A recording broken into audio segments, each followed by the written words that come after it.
Hello and welcome to him with physiotherapy. मैं doctor Anandesh Kumar, physiotherapist. आज का जो टॉपिक है वो है हैमस्ट्रिंग इंजरी। हैमस्ट्रिंग जो स्प्रेन है, स्ट्रेन है, ये सबसे ज़्यादा कॉमन है प्लेयर्स में, जिम जो करते हैं या लॉन्ग स्टैंडिंग में जो खड़े होते हैं, जिनका जॉब जो है वो स्टैंडिंग ज़्यादा है। बार बार आपकी फटीग लेवल बहुत ज़्यादा बढ़ जा रही है या किसी कारण से आपको कोई एक्टिविटी करते हुए हैमस्ट्रिंग इंजरी में चला गया। अब इसका ट्रीटमेंट कैसा है, कैसे करते हैं, क्या क्या उपाय, क्या क्या प्रोटोकॉल्स फॉलो करने चाहिए। हैमस्ट्रिंग थाई मसल्स के पीछे वाले मसल्स को बोलते हैं। आगे वाले मसल्स को क्वाड्रिसेप्स बोलते हैं, पीछे वाले मसल्स को हैमस्ट्रिंग बोलते हैं। और ये कनेक्टेड होता है आपके नी ज्वाइंट से और ऊपर आपके लोअर बैक से और हिप ज्वाइंट से कनेक्टेड होता है। इस मसल्स का इंपॉर्टेंस क्या है? ये हमें लंबे समय तक खड़े रहने में हेल्प करता है, आपको उठने और बैठने में हेल्प करता है। आपके लिए बहुत सारी ऐसी मूवमेंट होती है जहां पर अगर ये स्ट्रेच या टाइटनेस ज़्यादा आ गई तो आपका गोड्डा जो है या आपका नी ज्वाइंट जो है वो बेंड हो जाता है, हल्की सी 5 से 10 डिग्री की फ्लैक्शन में आ जाती है। तभी ये मान के चलें कि आपकी जो हैमस्ट्रिंग है वो टाइट है। एसएलआर टेस्ट करके, स्ट्रेट लेग रेजिंग टेस्ट करके पता करते हैं कि इसमें टाइटनेस कितनी है, और अगर टाइटनेस है तो इसको रिलीज कैसे करेंगे। अगर कोई ट्रोमेटिक इंजरी है, लाइक कि आप कहीं पर किसी रोड साइड एक्सीडेंट में आपकी इंजरी हुई है, आपका कोई बोन फ्रैक्चर है, तो इसको आप कैसे मैनेज करेंगे। इसके लिए फिजियोथेरेपिस्ट प्रोटोकॉल क्या है, फिजियोथेरेपिस्ट के पास में क्या क्या उपाय हैं। फिजियोथेरेपिस्ट के पास में कुछ ऐसी मशीनें होती हैं जो अक्यूट पेन को कम कर देती है, लाइक IFT, टेंस और लेजर।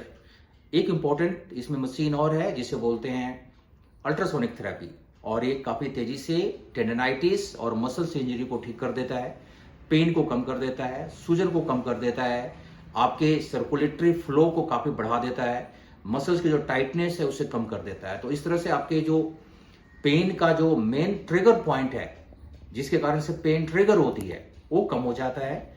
सपोर्ट भी लगानी चाहिए, लाइक कि आपको नी कैप लगा लें, आप नी इमोबिलाइजर लगा लें अगर आपकी इंजरी ज़्यादा है तो। बार बार अगर क्रैम्प आए हैमस्ट्रिंग में, कॉमनली मसल्स के जो क्रैम्प है ये पोटेशियम कम होने के कारण से होती है, तो आप ORS के कुछ दिनों के लिए, 1-2 दिन के लिए घोल ले सकते हैं, सुबह शाम पी लें तो पोटेशियम आपकी मेंटेन हो जाएगी। क्रैम्प्स बॉडी में कहीं भी आ सकते हैं, लेकिन हैमस्ट्रिंग क्रैम्प्स काफ़ी ज़्यादा पेनफुल होता है और ये आपको सोने नहीं देता, बैठने नहीं देता। जैसे आप बैठेंगे तो क्रैम्प्स तेजी से आएगी। हैमस्ट्रिंग जो मसल्स है इसके बिल्कुल नीचे से, इसके बिल्कुल अंडरनेथ सेट का नर्व क्रॉस करती है, तो आपकी अगर लंबे समय तक हैमस्ट्रिंग इंजरी है तो आपकी सेट का नर्व भी प्रेशर में आ जाएगी, तो आपकी लोअर बैक भी स्टार्ट हो सकता है, आपकी पेन जो है वो बिलो द नी भी जाने स्टार्ट हो जाती है। तो इसे भी कैसे बचाएंगे, इसका भी उपाय बताऊंगा आपको। कुछ ऐसी चीजें होती हैं जिसे फिजियोथेरेपिस्ट ही ठीक कर सकते हैं। जैसे आपकी कोई इंजरी है जिसमें आपकी सेट का पेन भी है, हैमस्ट्रिंग भी बहुत ज्यादा टाइट है, काफी ज्यादा पेनफुल है, तो ऐसे केसेस को आप खुद से ना ट्रीटमेंट दे करके, होम रेजिम ना दे करके आप फिजियोथेरेपिस्ट के पास में जाएं और वहां जाकर के अपना ट्रीटमेंट लें, क्योंकि वहां पर आपको सबसे प्राइमरी जो क्राइटेरिया क्या होता है कि आप इंजरी से बचें, फर्दर इंजरी ना हो। तो सारे पैरामीटर्स बताए जाते हैं आपको, ट्रीटमेंट दिया जाता है आपको। घर के लिए एक सबसे अच्छी उपाय क्या है कि आप इस पर, अगर अक्यूट इंजरी है तो हीट ना लगाएं, आइस लगाएं, और आइस लगाने के 5 मिनट या 10 मिनट के बाद आप ऑइंटमेंट, कोई भी मलहम, डेक्लोफेनिक लगाएं।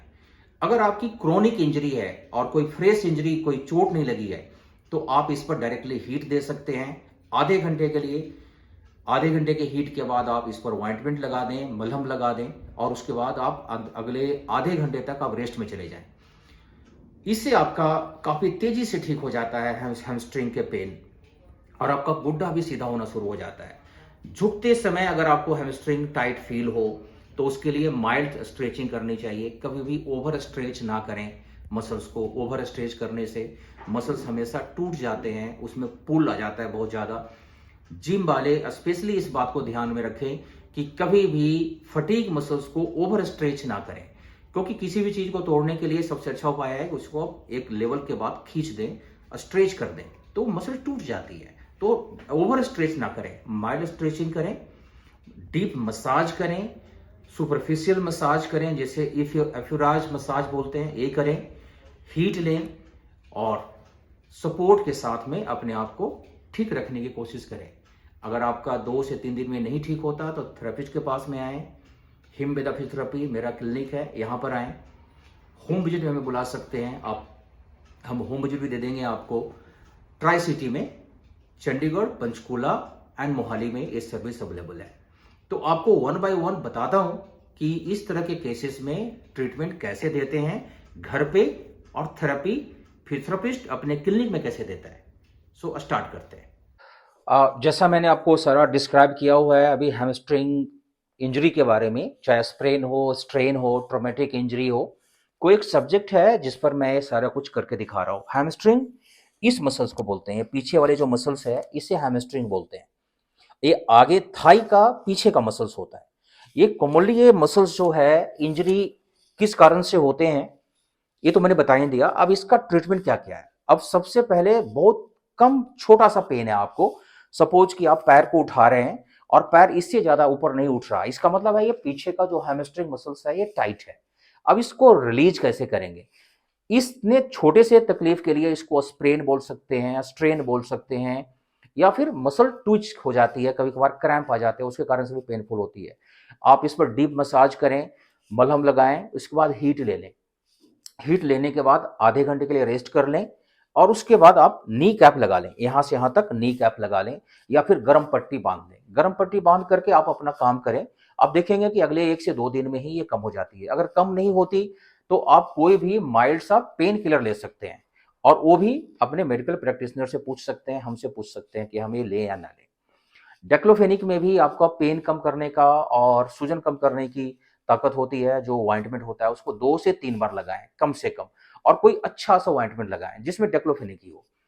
इसके बाद आती है कि किसी का रोड साइड एक्सीडेंट है, थाई इंजरी है, फ्रैक्चर हो गया था, और साथ साथ में लोअर बैक भी बहुत अच्छा नहीं है, वहां भी पेन है, आपके गुड्डे भी खराब हैं, उनमें हैमस्ट्रिंग की पेन काफी ज्यादा कॉमन हो जाती है। तो उसमें हैमस्ट्रिंग हमेशा ऐसे रहेगा, आप इसको सीधा नहीं कर सकते। जब सीधा करेंगे तो खींच पड़ेगी आपको। इसका मतलब है कि आपकी तकलीफ ज्यादा है और इसको आपको केयर करने की जरूरत है। तो आप इस पर खुद से कुछ ना करें, फिजियोथेरेपिस्ट, मेडिकल प्रैक्टिशनर के पास में जाएं। तो फिजियोथेरेपिस्ट करता क्या है, हमारे पास में मशीनें होती हैं, ये रखा हुआ है हमारे पास में, IFT, टेंस और अल्ट्रासोनिक की मशीनें होती है, इसे हम लगाते हैं इस एरिया में, इसको स्ट्रेच करते हैं, और लगभग 1 घंटे का ट्रीटमेंट होता है। इसमें कभी कभार कपिंग थेरेपी कर देते हैं, जैसे ये हमारे पास में कपिंग थेरेपी का इंस्ट्रूमेंट है, इसको कर देते हैं। इससे भी काफी फर्क पड़ता है पेशेंट को। पेशेंट घर में क्या क्या कर सकता है, जैसे पेन एक लेवल तक कम है तो आप क्या करेंगे। पेशेंट को बोलते हैं आइसोमेट्रिक नी करने के लिए। क्या करते हैं कि इस तरह से एक पिल्लो देते हैं और यहां रखते हैं, और इसको दबाने के लिए बोलते हैं कि हौले हौले दबाओ दबाओ, इसको इस तरह से दबाएंगे। 50-50 के 3-4 सेट करते हैं। उससे क्या होता है कि मसल्स में एक्टिविटी होती है, मसल्स में सर्कुलेशन जाती है, मसल्स के जो नर्वस सिस्टम है वो काफी बेहतर हो जाते हैं, कंट्रोल अच्छा आ जाता है, मसल्स की मोबिलाइजेशन होती है, मसल्स में गर्माहट आती है, जिससे आपका मसल्स की लेंथ लंबी बड़ी हो जाती है, नॉर्मल हो जाता है। तो आपका पेन कम हो जाता है, क्योंकि जो टाइटनेस थी ना वो कम हो गई। तो टाइटनेस के कारण से बाकी नर्व पर और आपके जॉइंट्स के ऊपर में, मसल्स के ऊपर में खींच पड़ती रहती है, तो नर्व ट्रिगर होते रहते हैं। तो जैसे ही ये रिलैक्स होगा आपको पेन कम हो जाएगी। इसके बाद में वो सारे प्रोटोकॉल फॉलो करना है, लाइक कि मलहम लगाना, सेक लेना और हल्की से स्ट्रेचिंग करना। जैसे आप किसी से स्ट्रेच कर सकते हैं, जैसे पैर को ऐसे उठाकर यहां ले जाएं और पंजे को आगे की तरफ रखें और इस तरह से स्ट्रेच करें within the limit of pen.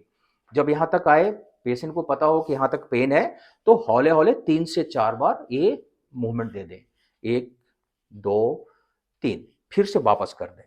दूसरे लेग में भी करना है। तकलीफ अगर एक लेग में हो तब भी दोनों को करना है, दोनों में हो तब भी दोनों को करना है। तो इस तरह से आए, यहां तक आ गया, अब यहां पर टाइटनेस फील हो रही है। अब इस टाइटनेस को हल्के हल्के यूं 5 से 10 बार हल्के हल्के मूवमेंट करेंगे ऊपर की तरफ, जोर नहीं लगाएंगे ज्यादा। और इसमें जब ये मूवमेंट करेंगे तो इसका ख्याल रखना है, पेशेंट को पूछते रहना है कि पेन तो नहीं, बढ़ तो नहीं रहा। अगर पेशेंट का पेन बढ़ता है तो उसको वहीं पर रोकें या कम करें।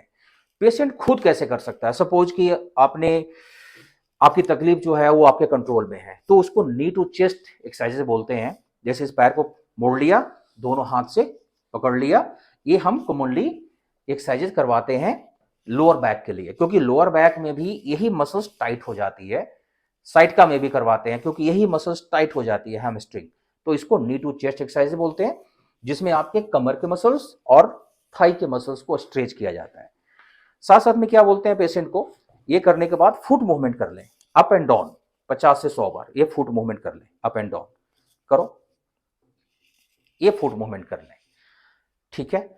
इसके बाद अब स्टेज आती है जब आपकी बहुत ही ज्यादा पेनफुल हो, लाइक कि आप उसको छूने से भी दर्द हो रहा है, तो उसमें क्या करते हैं। एक तो है सबसे रूल आउट पहले करना है कि क्या इस मसल्स में कोई ऐसी इंजरी है जो अभी अभी विद इन 24 आवर हुई है। अगर 24 आवर कोई इंजरी हुई है और ट्रोमेटिक इंजरी के अंडर में आ रहा है वो, तो आपको हीट नहीं लेना, क्योंकि हीट लेने से यहाँ की सूजन इंजरी बढ़ जाएगी, जिसके कारण से आपका अंदर का कसाव, टाइटनेस और ज़्यादा बढ़ जाएगा। अगर आधा ज़्यादा बढ़ता है तो फिर आपकी पेन कम होने के बजाय बढ़ जाएगी। तो आप घर में क्या कर सकते हैं, एक तो सबसे पहले आइसिंग कर लें, 20 मिनट की आइसिंग करें, और आइस भी ठीक ठाक अच्छे अमाउंट में, अच्छे में होना चाहिए, 1 kg 2 kg के साथ में करें। छोटे से आइस पैक से करने का फायदा नहीं मिलेगा आपको, क्योंकि एरिया बहुत बड़ा है, तो इस पूरे एरिया को कूल डाउन करें। उसके बाद इस पर मलहम लगा लें। उसके बाद आप क्या करें, थोड़ी सी चल कर देखें कि कितना पेन कम हुआ है। अगर पेन कम हुआ है तो फर्दर आपको थोड़ी सी मूवमेंट करनी है, ताकि ये मसल्स थोड़े से ईजी हो जाए और आपको सीधा कर दें। अदरवाइज आप झुके हुए होते हैं, तो झुके हुए जब होते हैं तो आपका प्रेशर पूरा का पूरा आपके क्वाड्रिसेप्स पर आता है। क्वाड्रिसेप्स को स्टेबल करने के लिए आपके हैमस्ट्रिंग मसल्स भी काम करते हैं, तो उस समय क्वाड्रिसेप्स भी थकता है, हैमस्ट्रिंग भी थकता है। क्वाड्रिसेप्स काफी पावरफुल मसल्स होती है आगे की, पीछे वाली मसल्स भी काफी पावरफुल होती है, लेकिन पीछे वाले मसल्स में क्रैम्प आने स्टार्ट हो जाएंगे, तो आप लंबा चल नहीं पाएंगे। तो उसमें करना क्या है, अगर इंजरी है फिर तो ये स्ट्रेचिंग नहीं करेंगे, पैर ऊपर उठाने वाली नहीं करेंगे। इंजरी है तो आपको सपोर्ट देना है, इमोबिलाइज करना है। हफ्ते 10 दिन के आसपास में इंजरी कम हो जाती है या खत्म हो जाती है। सॉफ्ट टिश्यू इंजरी 3 दिन में खत्म हो जाती है। अगर आप कोई आपका लिगामेंटस इंजरी है तो लगभग 6 से 12 हफ्ते में कम होती है। अगर कोई आपकी बोन की फ्रैक्चर है, बोन फ्रैक्चर हो चुका है, उसके बाद आपकी तकलीफ है, फिर आप 100% डॉक्टर का जो प्रोटोकॉल है वो फॉलो करें। फिजियोथेरेपिस्ट, एज ए फिजियोथेरेपिस्ट मैं बोलता हूं कि 4 महीने के लिए आपको फिर इस पर वजन कम देना है या नहीं देना है। वो धीरे धीरे बढ़ाते हैं कि आपका आपने क्या करवाया, आपने प्लास्टर करवाया है कि आपने कोई नेलिंग प्लेटिंग करवाई है, कोई वो आपने ORF ओपन कोई सर्जरी करवाई है, ओपन रिडक्शन इंटरनल फिक्सेशन बोलते हैं उसे, कि ओपन करके नेल प्लेटिंग या फिर के बायरिंग कर देते हैं डॉक्टर्स, स्क्रू लगा देते हैं, तो काफी बेहतर ऑपरेशन होता है। तो उसमें तो आपको फिर 3-4 महीने का रेस्ट चाहिए, क्योंकि वो लोअर लिम्स में इतने टाइम लगते हैं। इसके बाद आपके प्रोटोकॉल होते हैं कि सीवियर केस की बात बता रहा हूं, कि जब आप महीने 2 महीने ट्रीटमेंट ले लेते हैं, फिर आप लंबे समय तक आ नहीं सकते थेरेपी सेंटर, तो आप घर में सारे वो चीजें करें जो आपको डॉक्टर बताता है। सबसे इंपॉर्टेंट, अगर हैमस्ट्रिंग में आपकी तकलीफ बहुत छोटी है या तकलीफ ऐसी है जिसमें गांठें बनी हुई है, तो आप उस पर डीप मसाज कर सकते हैं। उसके लिए अलग अलग टूल्स आते हैं हमारे पास, जैसे हमारे पास में टूल्स होते हैं, इसको MFR टूल्स बोलते हैं, ये है, इसको MFR टूल्स बोलते हैं। इस टूल्स से हम करते हैं यहाँ पर। आप ऐसा टूल्स घर में भी यूज कर सकते हैं, या फिर इसके जैसा कोई टूल्स यूज कर सकते हैं। फिजियोथेरेपिस्ट को बोलेंगे तो आपको दे भी देंगे, या फिर आप परचेज भी कर सकते हैं। ये काफ़ी इफेक्टिव होता है। इसमें आपकी जो मसल्स के अंदर में जो गांठें हैं ना, वो खुल जाती है, फिर आपकी पेन कम हो जाती है। कभी कभार ये गांठें भी ना, नोडल्स भी है, वो ट्रिगर फैक्टर की तरह से काम करती है। तो इस तरह से आप अपने हैमस्ट्रिंग को ठीक रख सकते हैं। अब बात आता है स्पेशल केस स्पोर्ट्स का। स्पोर्ट्स वालों में हैमस्ट्रिंग पुल बहुत कॉमन है, कि आपकी कमर से पुल हो गई, या फिर आपके जॉइंट से, हिप जॉइंट से, या फिर नी जॉइंट के आसपास से पुल हो गई। तो इसमें टेपिंग करते हैं, इसमें सपोर्ट देते हैं, इसमें पेन किलर खाने के बजाय पेन किलर लगाते हैं या पैच लगाते हैं। और अल्ट्रासोनिक का इसमें बहुत ज़्यादा यूज होता है। अल्ट्रासोनिक बहुत तेजी से कम कर देता है। जैसे इंजरी हो, आपको सबसे पहले आइसिंग करनी है, और ये आइसिंग एवरी 3 आवर्स में करना है। जैसे अभी आप फुटबॉल खेल रहे हैं और आपको कोई स्प्रेन हो गई, तो आप इमिडिएटली तुरंत आइस लगाओगे, उस पर डेक्लोफेनिक स्प्रे करोगे। अगर आपको लगता है कि नहीं मैं खेल सकता हूं, तो आप खेलने के लिए चले जाएं। सपोर्ट के साथ नी कैप लगा लें या टेपिंग लगा लें या रबर बैंड लगा लें, रबर उसके साथ में खेलें। आपको लगता है कि नहीं हम खेल नहीं सकते, इसमें पेन बढ़ रहा है मेरा, इसका मतलब सूजन बढ़ रही है, तो आप सीधा का सीधा रेस्ट पर जाएं, आइसिंग करें, अपने डॉक्टर को दिखाएं, अपने फिजियोथेरेपिस्ट को दिखाएं। फिजियोथेरेपिस्ट के पास में वो सारे तरीके उपाय होते हैं जो आपके लिए बेहतर होते हैं। सो ये अच्छा लगा हो वीडियो, लाइक करें, सब्सक्राइब करें। नए वीडियो के लिए भी हमारे यूट्यूब चैनल पर बहुत सारे वीडियो हैं जिसको फॉलो कर सकते हैं, लोअर बैक के लिए, सर्वाइकल के लिए, पैरालिसिस के लिए, इन चीज़ों के लिए। Thank you very much.